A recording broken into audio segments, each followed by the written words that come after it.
Imagine squeezing through a passage so narrow your shoulders scrape both walls, the air cold and mineral sharp, total darkness pressing against your torch like something alive. You are 300 meters inside a limestone mountain, and you are not lost. You are exactly where you intended to be. Somewhere ahead, on a ledge 7 meters above the cave floor, your firelight will make painted bison appear to run. You can already smell the juniper smoke threading through the stone corridors ahead, a scent that has not changed in 30,000 years. This was not accident. This was not wandering. This was craft executed with the precision of people who understood darkness the way a sailor understands the sea. Welcome to the oldest fieldcraft on Earth. What researchers discovered when they recreated Paleolithic lighting inside actual cave systems is what any experienced bushcrafter already suspects. Our ancestors were ruthlessly practical. They did not carry a single fire source into the dark and hope for the best.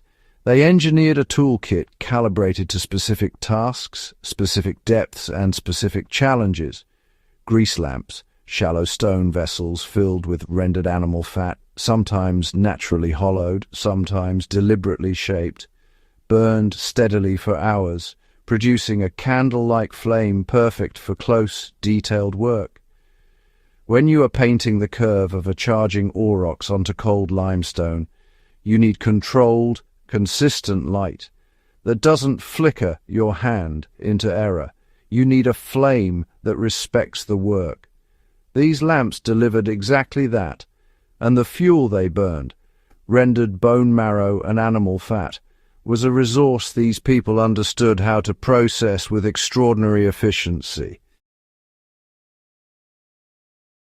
Navigation demanded something entirely different. Resinous wood torches, juniper and Scots pine, often carried in from considerable distances past closer, easier timber, threw light in all directions, and allowed these ancient explorers to read the cave environment moving around them. They burned hot and bright for roughly 20 to 40 minutes, enough to push deeper before requiring replacement. Researchers found charcoal smears and fragment trails along cave walls at multiple sites, the literal breadcrumbs of people relighting and repositioning torches as they moved through branching, disorienting passages. The fuel selection alone tells a profound story. Choosing wood that burned hotter and brighter over wood that was simply nearest reveals a community that planned, that prioritized quality over convenience, and that understood the lethal cost of a light source failing in the deep dark. When you find yourself studying a trail of darkened stone deep inside Lascaux or Atjura, you are reading someone's navigation log from 30,000 years ago. Perhaps the most astonishing discovery concerns not the paintings themselves, but the infrastructure built to view them. At Atjura in Spain, archaeologists identified a dedicated fireplace positioned on a lower ledge, engineered specifically to throw light upward onto paintings 7 meters overhead while leaving the floor-level viewer in relative shadow. The artists didn't just paint, they designed the entire viewing experience, controlling sight lines with fire the way a modern cinematographer controls light with a reflector. The flickering, animated quality of that firelight was almost certainly intentional, making overlapping animal figures appear to breathe and move in a rudimentary but breathtaking form of projected storytelling. These were not caves. They were theatres carved by geology and lit by human genius.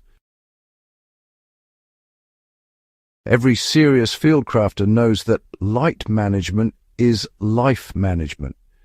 These ancient artists understood fuel selection, burn duration, smoke behavior, and spatial illumination with a sophistication that required generations of accumulated knowledge passed carefully from one set of hands to the next.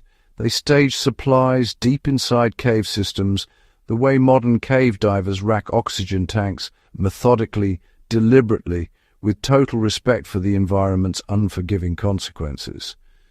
There are no second chances 300 meters underground, and they knew it. That knowledge shaped every decision they made before they ever stepped into the dark.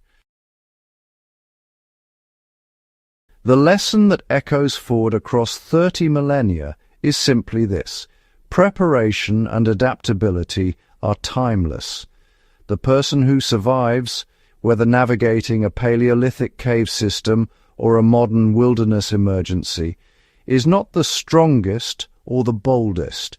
It is the one who selected the right fuel, conserved the right light, staged their resources intelligently, and thought 3 steps ahead before taking 1 step into the unknown. Ancient or modern, the dark rewards only the prepared. If this episode opened your eyes to the depth of ancient human ingenuity, subscribe to Fieldcraft Chronicles and share this video with every history lover, bushcrafter and survivalist in your life. The old ways still have everything to teach us, and we're just getting started.